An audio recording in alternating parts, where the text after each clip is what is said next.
All right, so get this. You guys sent in some really fascinating research on Dogecoin, specifically an article by this crypto analyst, Ollie Martinez. And he thinks Dogecoin could hit $23. I know, $20, especially since right now it's kind of just bobbing around 32 cents. What I think is really cool is that he uses this method called fractals to analyze past price patterns.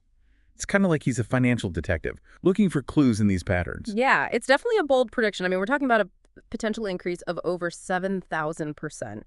And I think what's really intriguing is that Martinez isn't just like making this up. He's actually a pretty well-known figure in crypto analysis. So his predictions, they carry some weight.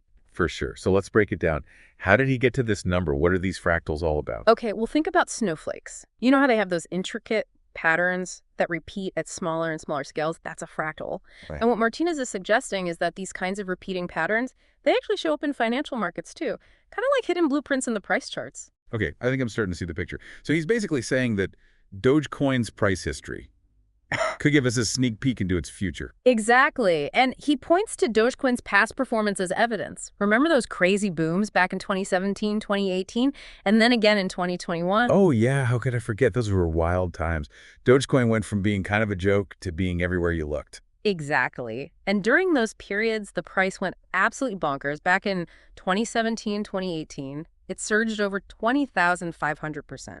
And then in 2021, even more extreme, it saw a nearly 55,000% increase. Wow, those numbers are hard to wrap my head around. And Martinez believes that these weren't just random spikes, but part of this larger fractal pattern. That's his argument. To decode these patterns, he uses a tool that you might have heard of, Fibonacci levels. Fibonacci, yeah, that rings a bell. Isn't that the thing with the sequence of numbers? Yeah. Where each number is the sum of the two before it, like 1, 1, 2, 3, 5, and so on. You got it.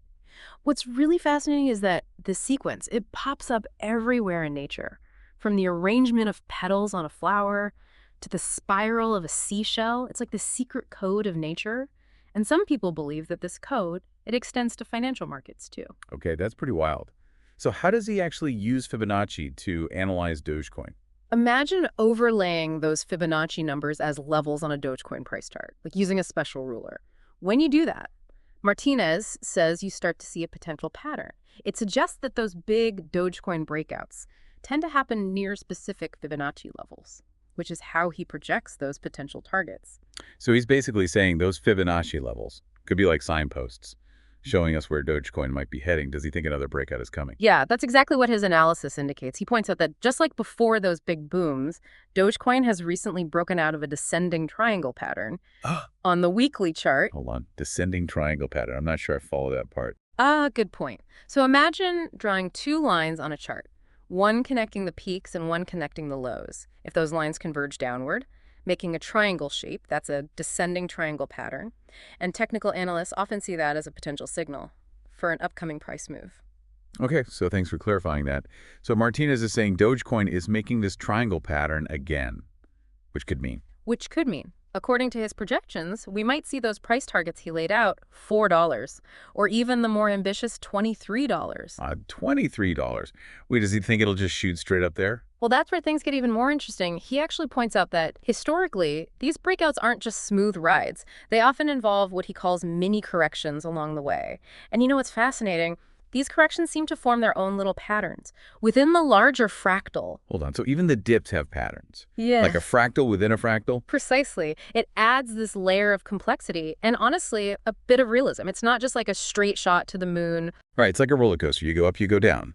But the general direction is still up, at least according to his analysis. Exactly. And remember, even within technical analysis, different people can see things slightly differently. There's always room for interpretation, for instance. There's this analyst, Javon Marks. He uses similar tools, Fibonacci levels and chart patterns. But his initial target for Dogecoin is a bit more conservative, around $2.28. Okay, so even if they both see these patterns, they might interpret them in slightly different ways. So what does all this mean for someone who's maybe just starting to learn about this stuff? How can they use these concepts to understand what's happening in crypto? That's a great question, and it brings up a really important point. These tools and techniques, like fractals and Fibonacci, they aren't just for predicting Dogecoin's price. You can apply them to other cryptocurrency charts, too. Try looking for those repeating patterns, those potential breakout points. It's a fascinating way to explore market cycles and start thinking about how different cryptos might move. So even if you're not like a hardcore trader, understanding these concepts can give you a new lens for looking at the whole crypto market. Absolutely. It's about seeing those underlying patterns and understanding how they might play out. It's like having a secret decoder ring for the world of crypto. Now that's an image that sticks with you, but let's be real. Dogecoin isn't just about charts and numbers, is it? It's this whole phenomenon with memes and Elon Musk and the whole idea of it being the people's crypto. How does that factor into all this? That's an excellent point. It brings us to a crucial question. What factors, beyond technical analysis, could influence Dogecoin's price? Yeah, you're absolutely right. Dogecoin has this really unique energy around it, and that can't be ignored. I mean, you've got the meme factor, you've got this whole community that just loves to rally behind it, and then, of course, you've got the unpredictable influence of Elon Musk. Oh, yeah. Sometimes it feels like his tweets. Like they have the power to make or break Dogecoin. Remember that time we mentioned it on Saturday Night Live, and the price just went crazy. Exactly. It just goes to show that market sentiment, how people are feeling about a particular crypto, it can have a huge impact, especially with a meme coin like Dogecoin. One minute, everyone's hyped, everyone's buying in. And then the next minute, there's a shift in mood, and the price tumbles. Right. It's almost like a roller coaster of emotions. Yeah. Driving the price up and down. So if you're trying to understand Dogecoin, you can't just look at the charts. You have to factor in the whole psychological side of things. Precisely. And that's where things get really interesting.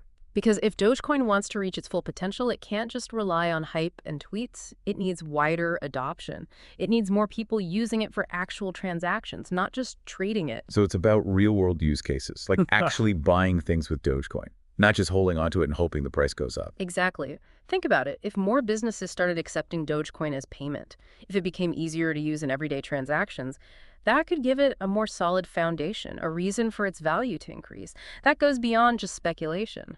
Right. I see what you're saying. This is kind of like the difference between betting on a horse and actually owning a piece of a valuable company. One's all about chance. The other has more substance behind it. That's a great analogy. And that's what a lot of people are watching closely with Dogecoin. Will it stay primarily a meme-driven token? Or will it evolve into something with more utility, something people actually use on a regular basis? That's the big question. There's the multi-million-dollar question. Yeah. Or should I say, the 23-year-old question. But honestly, that makes me think about something else. We've been focusing a lot on Dogecoin, and it's a fascinating story, no doubt. But there's so many other cryptos out there, each with their own unique features and potential. How do you even begin to make sense of it all? That's a great question, and it highlights a key point. While we've been diving deep into Dogecoin today, remember, it's just one piece of a much larger puzzle. The crypto world is vast, and it's constantly changing. There are literally thousands of cryptocurrencies out there, and new ones are popping up all the time. Yeah, it can definitely feel overwhelming, especially for someone who's new to all of this. Where do you even start? Well, it's easy to get caught up in the hype, the fear of missing out, especially when you see things like a potential 7,000% gain. But my advice would be to avoid that FOMO mentality and focus on building a solid understanding of the fundamentals. Okay, so what are some of the key things people should be learning about? First, take the time to understand the different types of cryptocurrencies. What problems are they trying to solve? What makes each one unique? Then, explore their use cases. Are they primarily for payments? Are they for building decentralized applications? Or are they focused on privacy or security? So it's about looking beyond just the price and digging into what each crypto is actually trying to achieve. Exactly. And just as importantly, understand the risks. Cryptocurrency is still a relatively young and evolving market, and there's inherent volatility. Don't just focus on the potential upside, be aware of the potential downsides as well. Right. Like any investment, you need to go in with your eyes wide open. Don't put all your eggs in one basket. And don't invest more than you can afford to lose. Exactly. And remember, the best way to navigate this space is to stay curious, keep learning, and approach it with a healthy dose of skepticism. I like that. Stay curious, keep learning, and don't be afraid to be a little skeptical. Thinking back to where we started this deep dive, it's amazing how much ground we've covered. From those intricate fractal patterns to the psychology of market sentiment and the quest for real-world adoption, it's clear there's so much more to Dogecoin than meets the eye. Yeah, it really highlights the beauty of this space. You have this seemingly simple meme coin that becomes this fascinating case study in market dynamics, technological innovation, and even Social trends. The Dogecoin has become this unexpected window into the future of finance and how communities can shape it. Exactly. And that's what makes it so captivating. It's a reminder that the world of cryptocurrency is constantly evolving. There are always new discoveries to be made, new challenges to overcome, and new possibilities to explore. Well, on that note, I think it's time for us to wrap up this deep dive into the world of Dogecoin. But before we go, is there anything else you think our listeners should keep in mind as they continue their own crypto journey? I would just say this: don't let the complexity intimidate you. Embrace the learning process, enjoy the journey, and remember, the most important thing is to never stop asking questions. I love that. Never stop asking questions. It's the best way to stay curious, engaged, and informed. So to our intrepid listener, a huge thank you for joining us. On this adventure into the world of Dogecoin, we hope you've come away with some valuable insights, a fresh perspective, and maybe even a renewed sense of wonder about the potential of this ever-evolving space. Keep those minds curious and those deep dives going. Absolutely. You know it can be a wild ride. But for those who are willing to learn, to stay informed, and adapt, it can be incredibly rewarding, both financially and intellectually. I like that. Rewarding in more ways than one. Thinking back to where we started this deep dive, it's amazing how much ground we've covered, from those intricate fractal patterns to the psychology of market sentiment and the quest for real-world adoption. It's clear there's so much more to Dogecoin than meets the eye. It really does. It highlights the beauty of this space. You have this seemingly simple meme coin that becomes this fascinating case study in market dynamics, technological innovation, and even social trends. Yeah, it's like Dogecoin has become this Yeah. unexpected window into the future of finance and how communities can shape it. Exactly. And that's what makes it so captivating. It's a reminder that the world of cryptocurrency, it's constantly evolving. There are always new discoveries to be made, new challenges to overcome, and new possibilities to explore. Well, on that note, I think it's time for us to wrap up this deep dive into the world of Dogecoin. But before we go, is there anything else you think our listeners should keep in mind as they continue their own crypto journey? I would just say this: don't let the complexity intimidate you. Embrace the learning process. Enjoy the journey. And remember, the most important thing is to never stop asking questions. I love that. Never stop asking questions. It's the best way to stay curious, engaged, and informed. So to our intrepid listener, thank you so much for joining us on this adventure into the world of Dogecoin. We hope you learned some new things and maybe even found a new crypto to be curious about. Keep those minds curious and those deep dives going.